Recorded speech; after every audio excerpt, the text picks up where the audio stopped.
Hello दोस्तों, स्वागत है आप सभी का आपके अपने YouTube channel Matric Science Academy. तो आज हम लोग जो है क्लास 12 के होम साइंस के ऑब्जेक्टिव क्वेश्चन पढ़ेंगे, जिसमें टॉप 10 होम साइंस के ऑब्जेक्टिव क्वेश्चंस हैं। और यह क्वेश्चंस बिहार बोर्ड 2025 में शामिल होने वाले सभी विद्यार्थियों के लिए अति महत्वपूर्ण है।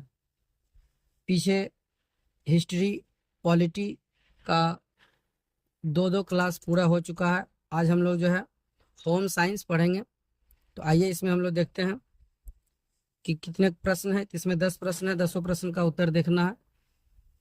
अगर आप पीछे वाले वीडियो नहीं देखे हैं तो जाकर पहले पीछे वाले वीडियो देख लेना है। तो आइए हम लोग शुरू करते हैं। शुरू करने से पहले अगर इस चैनल पर नए हैं तो इस चैनल को सब्सक्राइब जरूर करें। आइए, पहला प्रश्न है कि इडली बनाने के लिए किस विधि का उपयोग करते हैं। तो इडली अगर बनाना हो तो इसमें देखिए 4 ऑप्शन दिया हुआ है। आप किसका विधि का प्रयोग करना है। पहला है तलना है, दूसरा उबालना है, तीसरा भूनना है और चौथा भाप में पकाना है। तो इडली स्टैंड में देखिएगा तो इडली को जो है बनाने के लिए हम लोग उसको भाप में पकाते हैं, यानी वाष्प में उसको पकाया जाता है। दूसरा प्रश्न है कि स्वच्छ जल होता है, यानी स्वच्छ जल जो होता है वो कैसा होता है। 4 ऑप्शन दिया है आपको। पहला है रंगहीन, दूसरा है गंधहीन, तीसरा है कीटाणु रहित और चौथा है इनमें सभी। तो जो स्वच्छ जल होता है उसका कोई रंग भी नहीं होता तो रंगहीन ही होता है, उसमें कोई गंध भी नहीं है तो गंधहीन भी होगा, कीटाणु तो रहना नहीं चाहिए। तो इसका प्रश्न का सही उत्तर हो जाएगा ऑप्शन नंबर डी, इनमें से सभी। अगला प्रश्न है कि स्त्रियों में निषेचन की प्रक्रिया कहाँ होती है। तो यहाँ पर 4 ऑप्शन आपको दिया गया है। पहला है गर्भाशय, दूसरा है अंडाशय, तीसरा है योनि और चौथा है डिंब वाहिनी नलिका। तो ये जो प्रश्न है इस प्रश्न का सही उत्तर होगा डिंब वाहिनी नलिका, जिसको हम लोग फैलोपियन ट्यूब भी कहते हैं। तो ऑप्शन नंबर डी जो हो जाएगा 3 नंबर प्रश्न का सही उत्तर है। आगे हम लोग चलते हैं चौथे प्रश्न की ओर। इसमें है कि कौन सी ग्रंथि वृद्धि हार्मोन स्रावित करती है। अर्थात इसमें जो है आपको उस ग्रंथि का नाम बताना है जिससे वृद्धि हार्मोन निकलती है। पहला है थायराइड ग्रंथि, दूसरा है एड्रिनल ग्रंथि, तीसरा है पिट्यूटरी ग्रंथि और चौथा है हाइपोथैलेमस ग्रंथि। तो इसको आप 4 ऑप्शन दिया है। तो इस 4 ऑप्शन में सही ऑप्शन आपका क्या होगा। तो आपको पता होगा कि वृद्धि हार्मोन जो स्रावित होती है वो पिट्यूटरी ग्लैंड से स्रावित होती है, अर्थात पिट्यूटरी ग्रंथि से स्रावित होती है। इस ग्रंथि को मास्टर ग्लैंड्स भी कहते हैं, अर्थात मास्टर ग्रंथि भी कहा जाता है। तो प्रश्न संख्या 5 देखिए, ये आपका घरेलू क्वेश्चन है कि ऊनी वस्त्र को किस प्रकार के पानी से धोना चाहिए। अगर आपको ऊनी वस्त्र धोना है तो आप किस प्रकार के पानी का उपयोग कीजिएगा।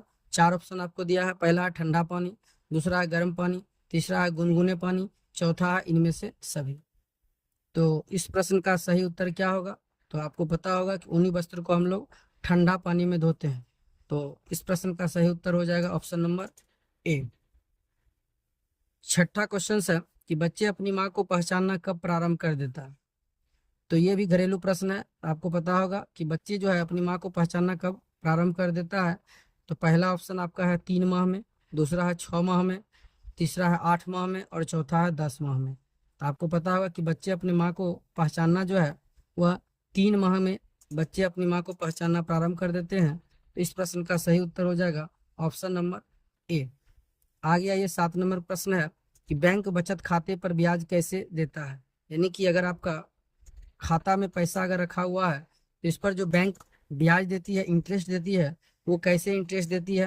तो ऑप्शन नंबर ए है त्रैमासिक, बी है मासिक और सी है वार्षिक और चौथा है अर्धवार्षिक। तो देखिए जितने भी खाते होते हैं बचत खाते, उसमें जो बैंक लोन मतलब ब्याज के रूप में जो देती है वो एनुअली देती है, अर्थात वार्षिक ब्याज आपको मिलता है। तो 7 नंबर का जो सही उत्तर हो जाएगा ऑप्शन नंबर सी। 8 नंबर प्रश्न है। 8 नंबर में कहता है कि कपड़ों को सुखाने की प्राकृतिक विधि क्या है, अर्थात कपड़े को हम लोग किस प्रकार से सुखाते हैं। पहला है इस्त्री, इस्त्री अर्थात इस्त्री को हम लोग आयरन कहते हैं, तो आयरन से सुखाते हैं। दूसरा है ड्रायर, ड्रायर के बाद तीसरा ऑप्शन है धूप और हवा और चौथा है वॉशिंग मशीन। तो आपको करा प्राकृतिक विधि, देखिए वॉशिंग मशीन कृत्रिम विधि है, ड्रायर भी कृत्रिम विधि है, इस्त्री भी कृत्रिम विधि है। तो हम लोग जो है धूप और हवा के माध्यम से सुखाते हैं, ये आपका प्राकृतिक विधि है।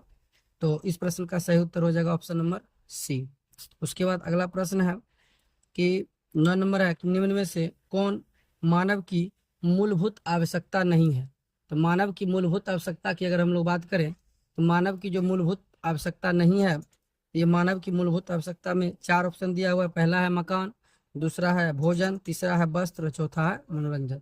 तो देखिए रोटी, कपड़ा और मकान ये मानव की मूलभूत आवश्यकता है, लेकिन कह रहा है आवश्यकता नहीं है। तो ऑप्शन नंबर डी जो है मनोरंजन, ये मनोरंजन जो है मानव की मूलभूत आवश्यकता नहीं है। अर्थात इस प्रश्न का सही उत्तर हो जाएगा ऑप्शन नंबर डी। अगला 10 नंबर प्रश्न कह रहा है कि मिलावट के लिए कौन जिम्मेवार नहीं है।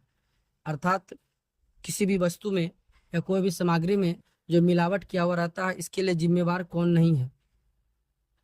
तो मिलावट के लिए जिम्मेवार नहीं है तो पहला ऑप्शन है उत्पादक, दूसरा है वितरक, तीसरा है उपभोक्ता और चौथा है खुदरा विक्रेता। देखिए मिलावट के लिए जो जिम्मेवार नहीं है, उत्पादक जो प्रोड्यूस करता है वो कुछ ना कुछ मिलावट करता है, वितरक जो बेचता है वो भी मिलावट करेगा, लेकिन जो उपभोक्ता होता है जो खरीद कर लाता है वो इसमें मिलावट के लिए जिम्मेवार नहीं है। तो इस प्रश्न का सही उत्तर हो जाएगा ऑप्शन नंबर 3। आप लोग बने रहिए अगले वीडियो के लिए, और यह सीरीज 10-10 प्रश्न का सीरीज जो है आपके एग्जाम तक चलेगा और इस टारगेट 2025 को लेकर चलना है।